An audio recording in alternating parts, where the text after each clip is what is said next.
والصلاة والسلام على سيد الأنبياء والمرسلين وعلى كل ملائكتك المقربين وعلى عباد الله الصالحين. أما بعد، فأعوذ بالله من الشيطان اللعين الرجيم المردود. بسم الله الرحمن الرحيم. قال الله تبارك وتعالى في الكلام المجيد: وعباد الرحمن الذين يمشون على الأرض هونا وإذا خاطبهم الجاهلون قالوا سلاما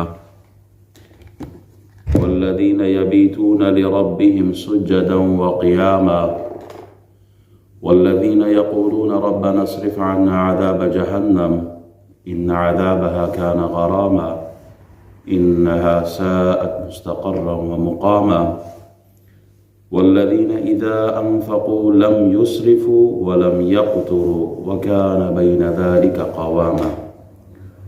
صدق الله مولانا العظيم وصدق رسوله النبي الأمين الكريم ونحن على ذلك لمن الشاهدين والشاكرين والحمد لله رب العالمين. حمد و صلات کے بعد اللہ تعالیٰ کے حضور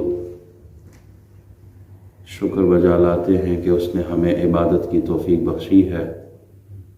اول وقت میں ہم اس کے خوبصورت گھر میں حاضر ہے.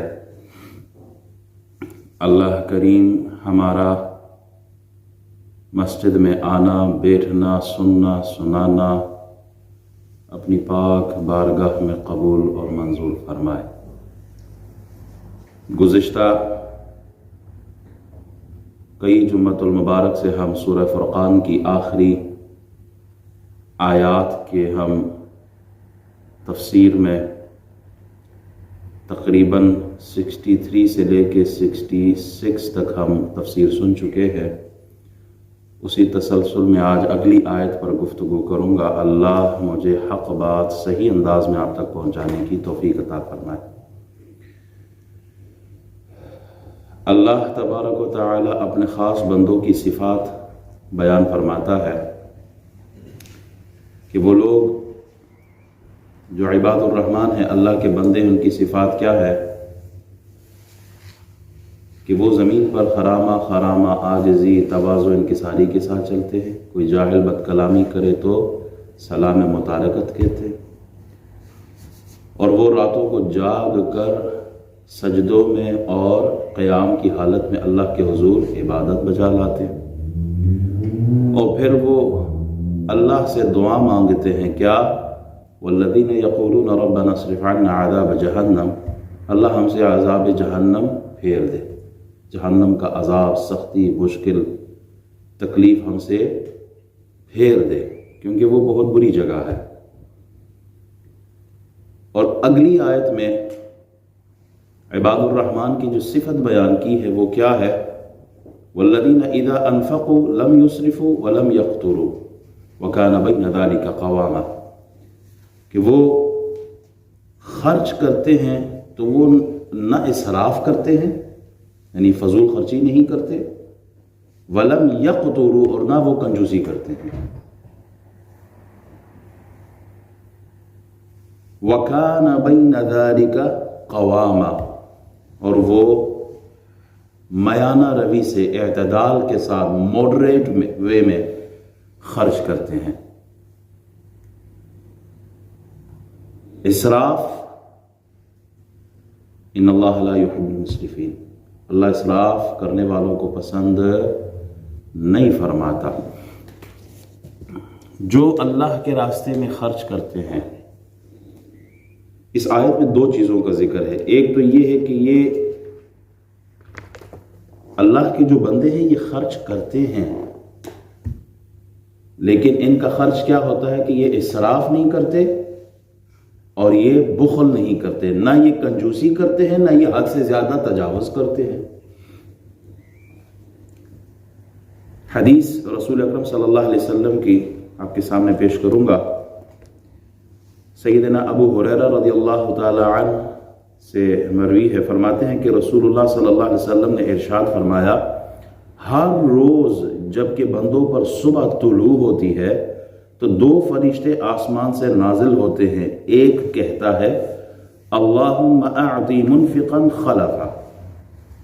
ایک فرشتہ کیا کہتا ہے صبح کے وقت کہ اے پروردگار عالم اپنے راستے میں خرچ کرنے والے کو مزید عطا فرما.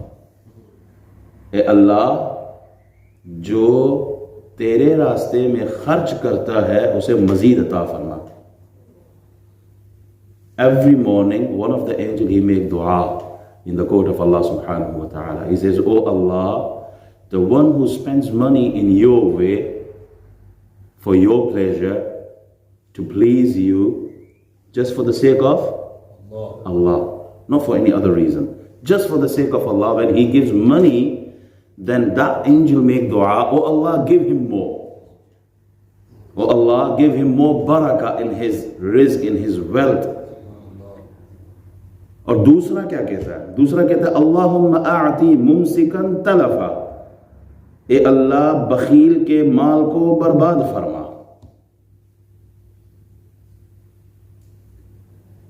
جس کے پاس مال ہو, the one who has wealth but he doesn't give in the sake of, in the way of Allah subhanahu wa ta'ala, to make him to please him for his pleasure, he doesn't give mal, he's stingy, then that angel make dua, oh Allah, whatever he has, destroy it.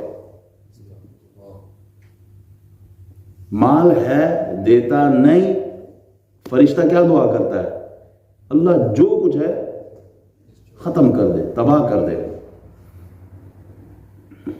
ایک اور حدیث حضرت ابو امامہ رضی اللہ تعالی عنہ سے روایت ہے, فرماتے رسول اکرم صلی اللہ علیہ وسلم نے ارشاد فرمایا, اے ابن آدم حاجت سے زیادہ راہ خدا میں خرچ کر دے تو یہ تیرے لیے بہتر ہے, اور اسے روکے رکھنا تیرے لیے برا ہے.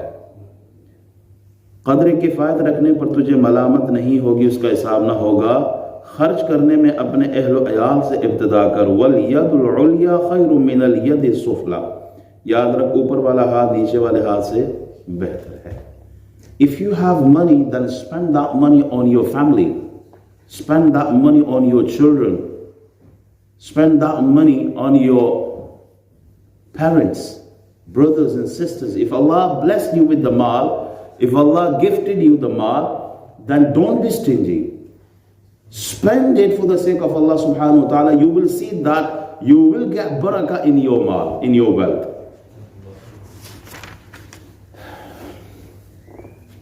ایک صحابی ہیں حضرت قیس رضی اللہ تعالیٰ عنہ, فرماتے ہیں کہ ان کے بھائیوں نے رسول اکرم صلی اللہ علیہ وسلم کی بارگاہ میں میری شکایت کی کہ یہ اپنے مال میں فضول خرچی کرتا ہے اور بہت زیادہ اجاڑتا ہے.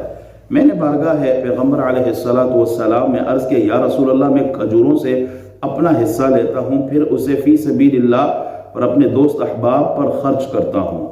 رسول اللہ صلی اللہ علیہ وسلم نے ان کے سینے پر ہاتھ مارا اور آپ علیہ السلام نے فرمایا, اسی طرح خرچ کر, اللہ تجھ پر خرچ فرمائے گا. یہ الفاظ آپ علیہ السلام نے 3 مرتبہ فرمائے. حضرت قیس فرماتے ہیں اس کے بعد جب بھی میرا خدا میں جہاد کے لیے نکلتا تو میرے پاس اپنی سواری ہوتی. آج میں اپنے اہل و عیال سے زیادہ مال رکھتا ہوں اور ان سے زیادہ آسانی میں ہوں.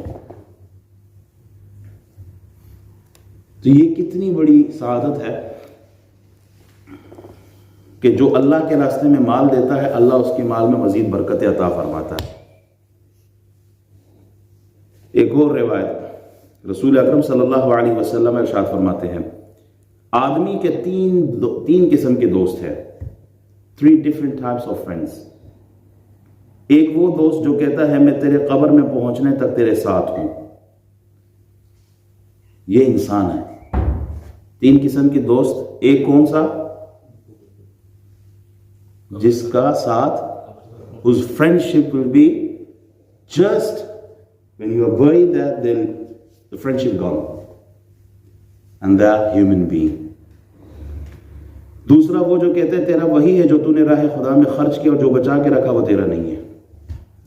تیسرا, یہ تیرا مال ہے. تیسرا دوست وہ ہے جو کہتا ہے تو جہاں بھی جائے اور جہاں سے بھی آئے میں تیرے ساتھ ہوں. یہ آدمی کا اپنا عمل ہے. بندہ کہتا ہے تو ہی مجھ پہ دنیا میں سب سے زیادہ ہلکا تھا, تیری ساتھ دوستی نہ رکھی. نبی اکرم صلی اللہ علیہ وسلم ارشاد فرماتے ہیں کہ آدمی کے کتنے دوست ہیں؟ 3. ایک ساتھ دیتا ہے کہاں تک؟ قبر تک. جتنے بھی رشتہ دار ہوتے ہیں، دوست احباب ہوتے ہیں، جب کسی کی فوتگی ہوتی ہے تو سب آ جاتے ہیں، لیکن ان کا ساتھ کہاں تک ہے؟ کسی کو دیکھا ہے کہ وہ قبر کے اندر بھی اترے ہیں کہ اس کو بھی میت کے ساتھ دفنا دیا؟ نہیں. ان کی دوستی، رشتہ داری، محبت زمین کی سطح تک ہے، اوپر تک ہے. پھر اس کا دوسرا دوست مال ہے. وہ مال وہ بھی ایک حد تک ساتھ جاتا ہے. وہ جو کفن ہے، یہ کپڑا، صرف یہ ساتھ لے کے جاتا ہے. باقی جتنا مال ہے، bank property, bank balance, property, گاڑی، بلکہ یہاں تک کہ سمجھانے کے لیے علماء کہتے ہیں کہ لوگوں جو انگوٹھی آپ نے پہنی ہوتی ہے نا، گھر والے تو وہ بھی اتار دیتے ہیں. جو گھڑی آپ نے پہنی ہے جس پہ آپ فخر کرتے تھے، جس کو آپ دکھاتے تھے، وہ بھی اتار دیتے ہیں. آپ کے تن پر کچھ رہنے نہیں دیتے، سب کچھ لے لیتے ہیں. آپ کا جو بھی مال تھا اب آپ کا نہیں رہا، اب وہ دنیا والوں کا ہو گیا. تو مال بھی ساتھ چھوڑ دیتا ہے. ہاں، وہ مال ساتھ دیتا ہے جس کو آپ نے اپنے ہاتھوں سے اپنے لیے آگے بھیج دیا. ایک صحابی آتے ہیں، یا رسول اللہ، پتہ نہیں کیا بات ہے، میں موت کو پسند نہیں کرتا. I don't want to die. I don't like the death. میں موت پسند نہیں کرتا. What should I do? نبی اکرم صلی اللہ علیہ وسلم نے سوال کیا، مال ہے تیرے پاس؟ Do you have wealth? یا رسول اللہ، yes I have wealth. ہاں میرے پاس مال ہے. فرمایا اس کو آگے بھیج دو. Send it for your آخرہ. اس کو اپنی آخرت کے لیے بھیج دو، آگے بھیج دو. جہاں مال جائے گا بندے کا دل ادھر ہی جائے گا. آپ دنیا میں رہنا پسند کرتے ہو، کیوں؟ آپ کا مال دنیا میں ہے. جب آپ مال کو آگے بھیج دیں گے، اللہ کے راستے میں خرچ کریں گے، اپنے لیے ذخیرہ کریں گے، جمع کریں گے، اپنے اکاؤنٹ میں ڈالیں گے، تو پھر کیا ہوگا کہ آپ کا دل آخرت کی طرف جائے گا. تو وہ مال کہ جو آپ نے اپنے آخرت کے فائدے کے لیے آگے بھیجا ہے، وہ مال آپ کے کام آئے گا. اور جو آپ نے خرچ نہیں کیا، اس کو آپ نے رکھا، سانپ کی طرح اس پر بیٹھ گئے اور خرچ نہیں کیا، وہ مال بھی آپ کو دنیا میں چھوٹ جانا ہے. تیسرا دوست جو آپ کے ساتھ جائے گا، وہ آپ کے اپنے اعمال ہوں گے. وہ آپ کی تلاوت ہوگی جو آپ رات کو مغرب کی نماز کے بعد، عشاء کی نماز کے بعد سورہ ملک کی صورت میں پڑھتے ہیں، سورہ واقعہ کی صورت میں پڑھتے ہیں. وہی آپ کی قبر میں آپ کا ساتھ دیں گے، وہی نور ہوں گے. جو سورہ یاسین صبح آپ تلاوت کرتے ہیں، وہی قبر میں آپ کے لیے نور بن جائے گی. جو نمازیں آپ پڑھتے ہیں، جو تہجد آپ پڑھتے ہیں، چاشت، اشراق اور اوابین آپ جو پڑھتے ہیں، وہی آپ کا سہارا ہوں گی. پھر وہی اعمال آپ کا ساتھ دیں گے.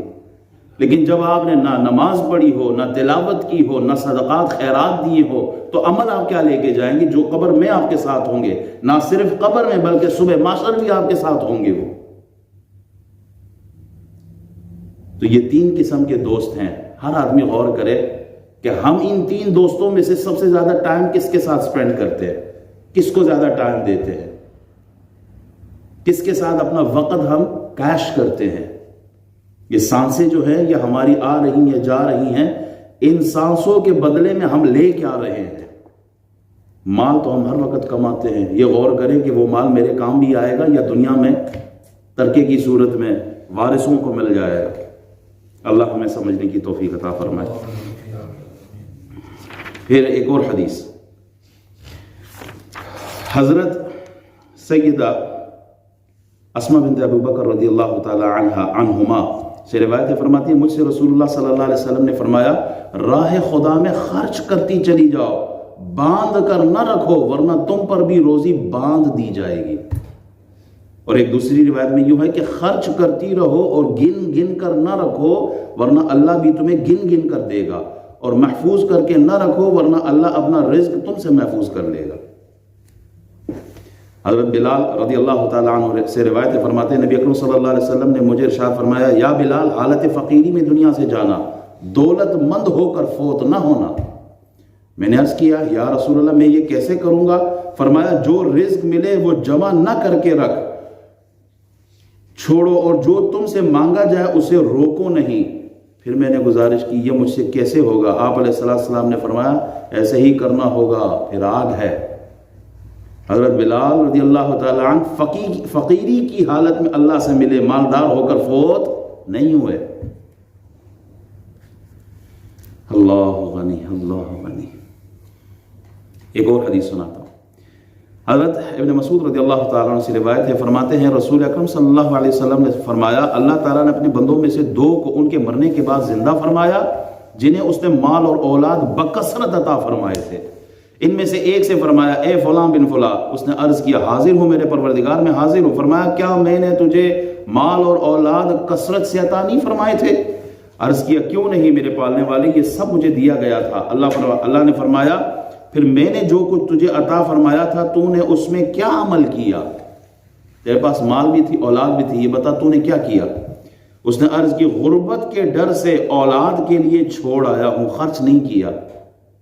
میرے پاس مال ہے دولت ہے، اگر میں یہ خرچ کر دوں گا میرے بچوں کا کیا بنے گا، میری بیوی کا کیا بنے گا؟ اگر ان کے پاس کچھ نہیں ہوگا میں یہ اللہ کے راستے میں نہیں دوں گا، میں نے اپنے بچوں کے لیے چھوڑ دیا۔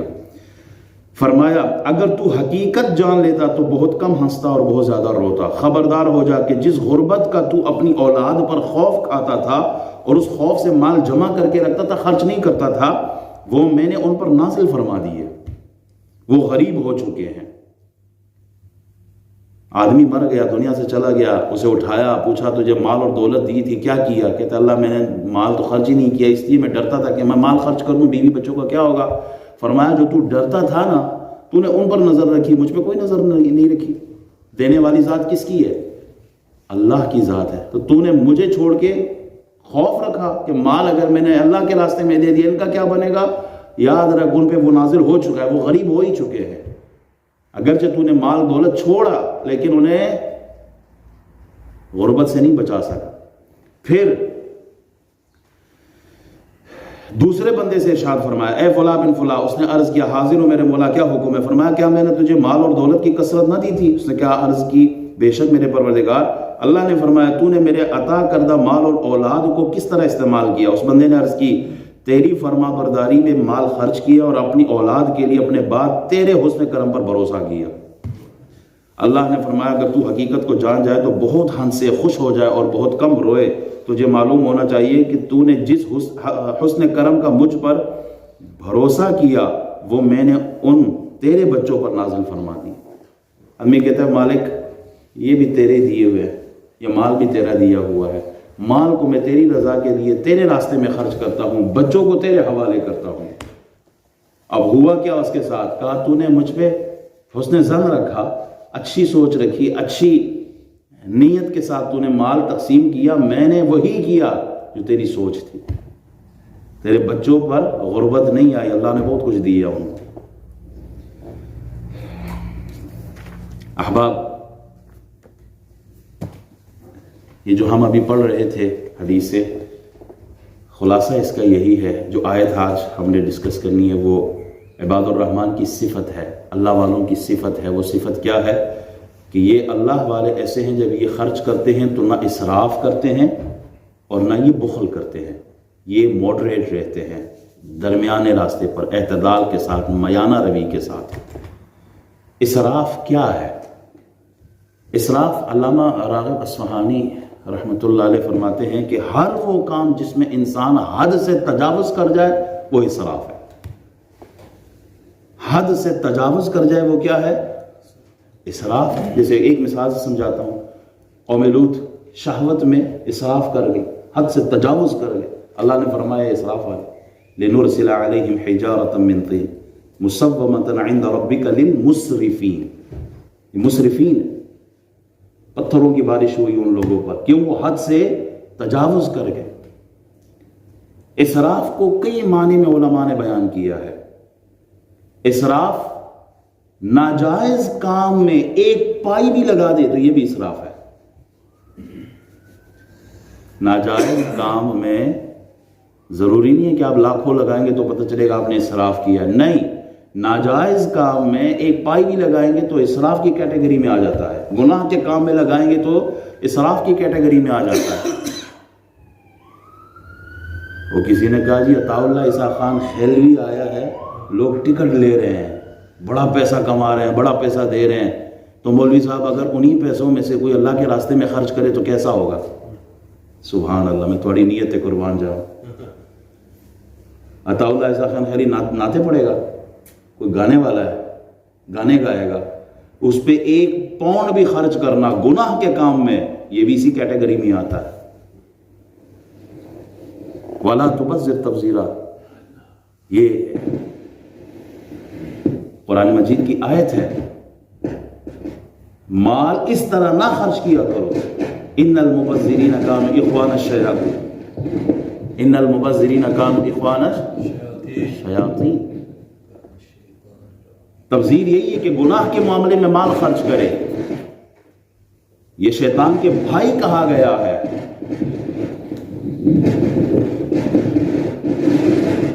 ماں باپ پر، بہن بھائیوں پر، مسلمانوں پر، ضرورت مندوں پر وہاں نہیں خرچ کرنا، لیکن طوائفوں پر مال لٹانا، یہ جو آج کل ہمارا ماحول بنا ہوا ہے شادیوں کا، خاص طور پر اسلام نے تو شادی کو بہت سمپل رکھا تھا۔ 2 گواہ چاہیے، حق مہر طے کرو، نکاح پڑھاؤ، ولیمہ کر لو، that's it۔ آج ایک بوڑھا باپ اپنی بیٹی کی، جس کی جوانی گزر رہی ہے، اس کی شادی کا اہتمام نہیں کر پا رہا۔ کیوں بھائی؟ اتنے زیادہ رسوم، اتنے زیادہ معاملات ہم نے شادی میں گھسا دیے ہیں کہ اب ایک غریب کے لیے اپنی بچی کی شادی کرانا مشکل ہو گئی ہے۔ مہندی کی رسم الگ ہے، فلانی رسم الگ ہے، ڈول ڈھماکے الگ ہے، طوائفوں کو، ہجڑوں کو بلا کر ان پہ لٹانا الگ ہے۔ کیا اللہ تعالیٰ اس کا حساب نہیں لے گا؟ اللہ تعالیٰ روز محشر 5 سوال پوچھے گا۔ عن عمرہ فیما افناہ، عمر کدھر گزاری ہے، زندگی کدھر گزاری ہے، how did you spend your life؟ وعن شبابہ فیما ابلاہ، and especially about your young age, youth، how did you spend your life؟ جوانی کیسے گزاری ہے؟ اور پھر مال کیسے کمایا، how did you earn your wealth؟ من أين اكتسبه وفيما أنفقه؟ And then how did you spend your wealth? The 4th question. 3rd, how did you earn your money? And the 4th one, how did you spend it? مال کیسے کمایا، مال کیسے خرچ کیا؟ اور 5واں سوال، اپنے علم پر کتنا عمل کیا؟ مولوی صاحب تو بتاتے رہے نا کہ یہ گناہ ہے، یہ گناہ ہے، یہ گناہ ہے، یہ گناہ ہے، سنتے رہے سنتے رہے سنتے رہے، عمل کتنا کیا؟ یہ 5 سوال اللہ تعالیٰ پوچھے گا۔ زندگی کیسے گزاری، جوانی کیسے گزاری، مال کیسے کمایا، مال کیسے خرچ کیا، اور اپنے علم پر عمل کتنا کیا ہے؟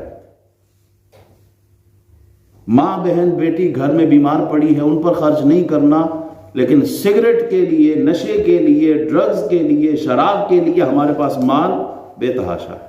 اللہ اس کا نہیں پوچھے گا؟ یہ بھی تو اسراف ہے۔ شادی بیاہ کے موقع پہ جو کچھ ہوتا ہے غیر اسلامی رسوم، اللہ اس کے بارے میں بھی پوچھے گا۔ اور پھر جو کھانے میں ہوتا ہے، وقت چونکہ ختم ہو رہا ہے، پورا کلام نہیں کر پایا، جو کھانے میں ہم لوگ کرتے ہیں، کھانے کے ساتھ جتنی بے احتیاطی، جتنا رزق ہم ضائع کرتے ہیں، اسپیشلی شادیوں کے موقع پہ، دعوتوں کے موقع پہ، ایک پلیٹ میں ہم اتنا ڈالتے ہیں جیسے 6 آدمی کھا رہے ہوں، اور پھر وہ ایک اکیلا آدمی ایک پلیٹ پھر نہیں کھا سکتا، وہ سارا کا سارا ضائع ہو جاتا ہے۔ اسی لیے آج ہم مسلمانوں پر امتحان بھی ہے، آزمائشیں بھی آئی ہیں۔ عربوں کا حال دیکھے، وہ بڑے بڑے تھال رکھے ہوئے ہیں، چاولوں سے بھرے ہیں، پوری پوری ایک بکری لٹائی ہوئی ہے اس کے اوپر، 10 آدمی مل کے کتنا کھائیں گے اس میں سے؟ اس کے بعد وہ سارا چلا جاتا ہے بن میں۔ کیا اللہ اس کا حساب نہیں لے گا؟ رزق تو ایک بار جس سے ناراض ہو جائے گا، یہ روٹی کا لقمہ جو گرا، اگر یہ ناراض ہو جائے پھر پلٹ کر نہیں آتا، اس کی قدر کرنی ہے۔ تو ایمان والوں کی صفت جو اللہ نے بیان فرمائی ہے وہ کیا ہے؟ کہ یہ نہ حد سے تجاوز کرنے والے ہیں، نہ بخل کرنے والے ہیں۔ میں پوری آیت کی تفسیر بیان نہیں کر پایا۔